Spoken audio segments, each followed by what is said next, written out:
Okay, we're going to do a quick video.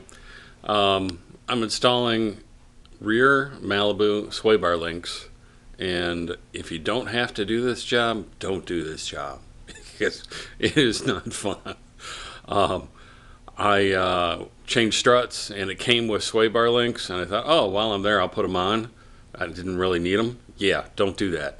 If you absolutely have to, you broke one, okay, fine. But if you haven't broken one, leave it alone. So, 09 Malibu, this is what the link looks like, and I'm actually holding it upside down. It goes on the car just like this, because there is an arm right here on top that's angled down, and that is clearance for that arm. So make sure that when you put it on, you bolt it on properly. Okay? And I just screwed up. It's this way. Okay, so this is the way the link goes on the car. If again, if you don't need to change it, don't change it, because it's very difficult to do it on the car. But bottom bushing is where your sway bar slides into, and I'll show you how I got it on after lots of straining and cuss words.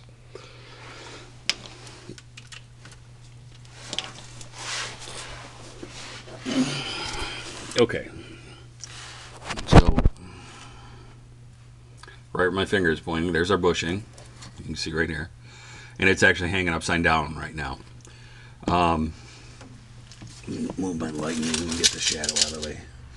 There, it's hanging upside down right now. I did that because I needed to hold the bottom of it with one hand to stabilize it while I was trying to press it on.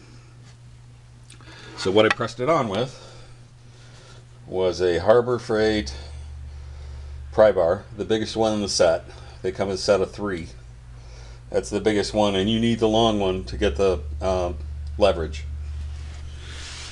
So right here, I have a little crowbar that's just hanging in here.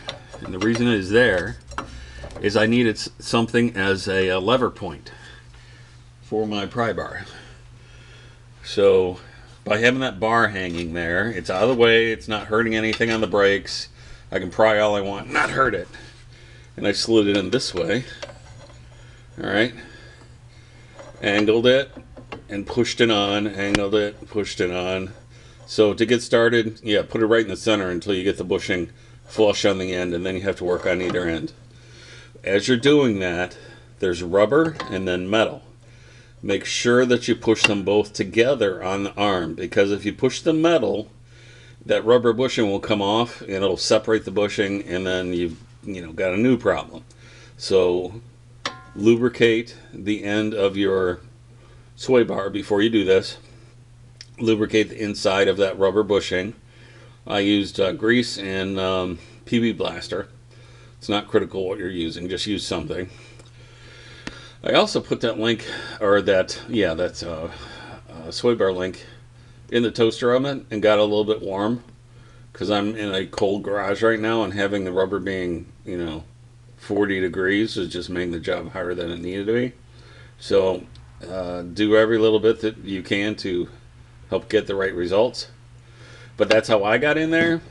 Yeah, you can reach it in different ways.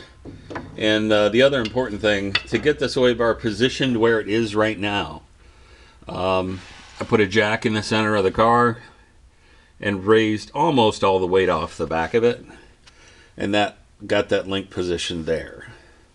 So now that it's on, I'll have to use a pry bar and move the sway bar just a little bit, but I can rotate that link back up, and it'll be in the right position to bolt it on to the brake mount here. So hopefully that helps.